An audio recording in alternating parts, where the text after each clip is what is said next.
डोंबिवलीमध्ये सुद्धा प्रभाग क्रमांक 29 मध्ये शिवसेना आणि भाजप आमने सामने आली आहे। जखमी उमेदवारांवरती ठाणे जिल्हा रुग्णालयामध्ये उपचार सुरू आहेत। शिवसेनेचे उमेदवार नितीन पाटील आणि रवी पाटील यांच्यावरती गुन्हा दाखल झालाय। पोलिसांच्या बंदोबस्तात या रुग्णांवरती उपचार सुरू आहेत। खोटेपणा चाललाय सगळं।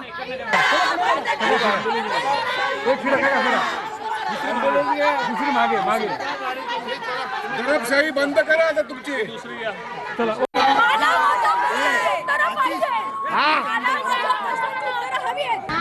खोटेपणा चाललाय सगळं। पण कायदा म्हणजे सामान्य जनतेला वेगळा आणि गुंडांना वेगळा असा आहे का?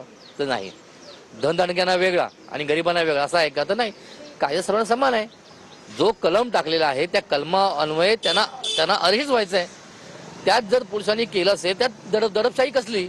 महायुतीचं म्हटलं तर आमच्या 122 पैकी 118, 119 सीट 100% येणार आणि आमच्या स्वतःचं बघाल तर आमच्या 54 सीट येतील। काल कल्याण डोंबिवली या ठिकाणी मोठ्या प्रमाणात आपल्याला शिवसेना आणि भाजपाचा राडा पाहायला मिळाला। पाहायला गेलं तर दोन्ही पक्षाकडनं प्रचार संपल्यानंतर पैसे वाटपाचा आरोप प्रत्यारोप करण्यात आले आणि त्यामध्ये आमने सामने भिडताना देखील कल्याण डोंबिवलीमध्ये शिवसेना आणि भाजपचे पदाधिकारी आपल्याला पाहायला मिळाले। मात्र पाहिलं तर भाजपच्या पदाधिकाऱ्यांनी शिवसेनेच्या पदाधिकाऱ्यांना मारहाण केल्याचा आरोप करत आहेत, तर शिवसेनेचे पदाधिकारी भाजपच्या पदाधिकाऱ्यांनी मारहाण केल्याचा आरोप करत असताना या ठिकाणी दोन्ही पक्षांमध्ये आपल्याला मोठ्या प्रमाणात राडा पाहायला मिळाला। आणि त्याचपैकी पाहिलं तर एक नितीन पाटील आणि रवी पाटील हे शिवसेनेचे उमेदवार आहेत आणि त्यांची प्रकृती खालावल्यामुळे त्यांना डोंबिवलीमधनं थेट आता ठाण्यातील जिल्हा रुग्णालय सिव्हिल रुग्णालयामध्ये हलवण्यात आलेलं आहे आणि त्यांचा उपचार या ठिकाणी